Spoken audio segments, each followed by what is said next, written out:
राधे राधे। राधा रानी की कृपा आप सब पर सदा बनी रहे। आज की इस वीडियो में हम जानेंगे कि आंवला नवमी के दिन घर पर ही हम आंवला वृक्ष का पूजन कैसे कर सकते हैं, और अगर आपको आंवला वृक्ष ना मिले तो आप आंवला नवमी का पूजन कैसे करें, उसकी संपूर्ण जानकारी आज की इस वीडियो में हम जानेंगे। तो चलिए हम अपनी वीडियो को शुरू करते हैं। आप या तो आंवले के वृक्ष आसपास है तो वहां जाकर पूजन कर सकते हैं। अगर आंवले का वृक्ष नहीं है तो आप 1 या 2 दिन पहले आंवले का पौधा मंगाकर उसका भी पूजन कर सकते हैं। उसके बाद हम आंवले के वृक्ष के नीचे साफ सफाई करेंगे। आप चाहें तो गैरू से, हल्दी से चौक लीप सकते हैं। हम जहां आंवले का पूजन करेंगे उस स्थान को पहले अच्छे से साफ कर लेंगे और फिर हल्दी से यहाँ पर लीप लूँगी। आप चाहें तो गैरू से भी लीप सकते हैं। हल्दी से लीपने के बाद हम यहाँ पर स्वास्तिक बना लेंगे। उसके बाद सबसे पहले आंवले के वृक्ष को जल से सींचेंगे। भी हम किसी देव वृक्ष की पूजा करते हैं तो पहले हम जल सींचते हैं। उसके बाद हमने जो स्वास्तिक बनाया है उस पर हम देसी घी का एक दीपक जला लेंगे। कार्तिक के महीने में आंवले का पूजन करना बहुत ही फलदायी माना जाता है।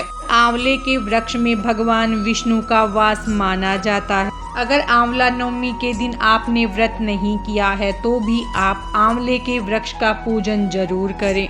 फिर हम सबसे पहले रोली से तिलक करेंगे और आंवले के गमले के चारों तरफ आप 9 टीके लगा दे। उसके बाद हम दीपक को भी तिलक करेंगे। फिर हम चंदन से आंवला वृक्ष को टीकेंगे और उसके बाद हम दीपक को भी तिलक करेंगे। अगर आपके पास चंदन नहीं है तो आप हल्दी से भी टीका कर सकते हैं। उसके बाद हम आंवला वृक्ष को कलावा समर्पित करेंगे। फिर हम जनेऊ समर्पित कर देंगे। दीपक को हम कलावा समर्पित करेंगे। फिर हम पीले रंग का वस्त्र लेकर आंवला वृक्ष को समर्पित करेंगे। अगर आप आंवला वृक्ष की पूजा कर रहे हैं तो आंवला वृक्ष के चारों तरफ आप इस वस्त्र को लपेट दें, या फिर घर पर आप पूजा कर रहे हैं तो इस वस्त्र को आप गमले के पास रख सकते हैं या गमले के चारों तरफ भी इसे लपेट सकते हैं। उसके बाद हम आंवला वृक्ष को पुष्प अर्पित करेंगे। फिर हम दीपक को भी पुष्प अर्पित कर देंगे।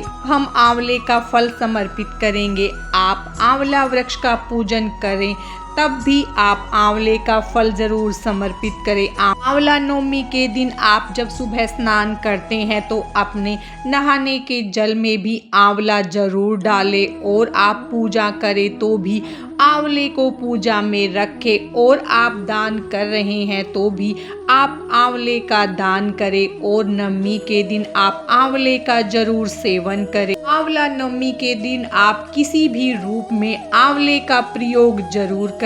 अब हम भोग के लिए मिठाई समर्पित करेंगे। आपके पास जो भी मिठाई हो आप वो ले सकते हैं। अगर मिठाई नहीं है तो आप इसकी जगह पतासे भी ले सकते हैं, वो भोग स्वरूप में आप अर्पित कर सकते हैं। अब हम एक जल का लोटा लेंगे और हाथ में थोड़े से पुष्प और अक्षत लेकर आंवला नवमी की कथा को पढ़ेंगे या सुनेंगे। उसके बाद हाथ के अक्षत और पुष्प को हम आंवला वृक्ष को समर्पित कर देंगे। इस तरह से हम अपनी कथा को सुनेंगे। के बाद हम आरती करेंगे। पहले भगवान गणेश की आरती करेंगे, फिर भगवान विष्णु की हम आरती कर लेंगे। क्योंकि आंवला के वृक्ष में भगवान विष्णु का वास होता है तो हम भगवान विष्णु की आरती करेंगे। फिर हम दक्षिणा समर्पित कर देंगे। उसके बाद हमें आंवला वृक्ष की परिक्रमा करनी होती है। आप आंवला वृक्ष की परिक्रमा के लिए आंवले भी ले सकते हैं गिनती के लिए, या आप 108 बादाम ले सकते हैं। अगर आपसे हो सके तो आंवला वृक्ष की 108 परिक्रमा करें। अगर आप 108 परिक्रमा नहीं कर सकते हैं तो आंवला नवमी के दिन कम से कम आंवला वृक्ष की 9 परिक्रमा जरूर करें।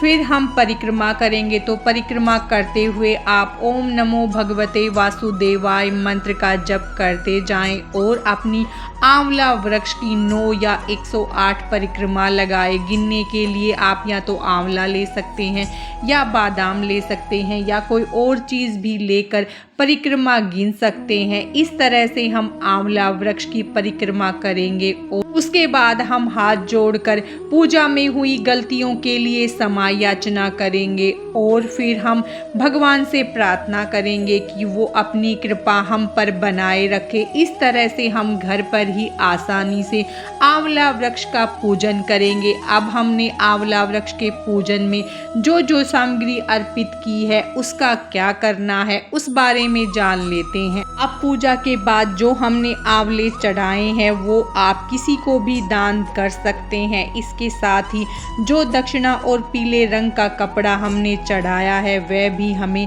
दान कर देना है। आप किसी पंडित को दे सकते हैं या किसी जरूरतमंद को भी दान दे सकते हैं। और जो भोग प्रसाद आपने चढ़ाया है वो घर के सभी सदस्यों में प्रसाद रूप में बांट दे।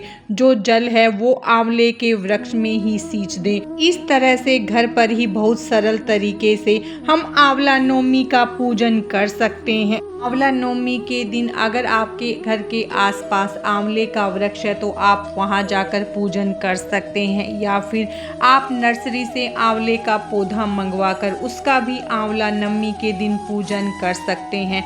अगर आपको कहीं से भी आंवला नहीं मिल रहा है तो आप आंवले का फल लेकर और साथ में भगवान विष्णु की प्रतिमा लेकर भी पूजन कर सकते हैं।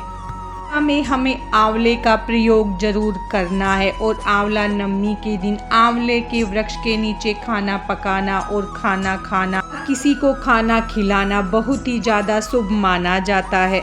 अगर आप किसी कारण से आंवला नवमी का व्रत नहीं कर पा रहे हैं तो आंवले का पूजन जरूर करें और आप इस दिन आंवले का प्रयोग किसी न किसी रूप में जरूर करें। इस बार आंवला नवमी 31 अक्टूबर को मनाई जाएगी। आज की इस वीडियो में बस इतना ही। राधे राधे।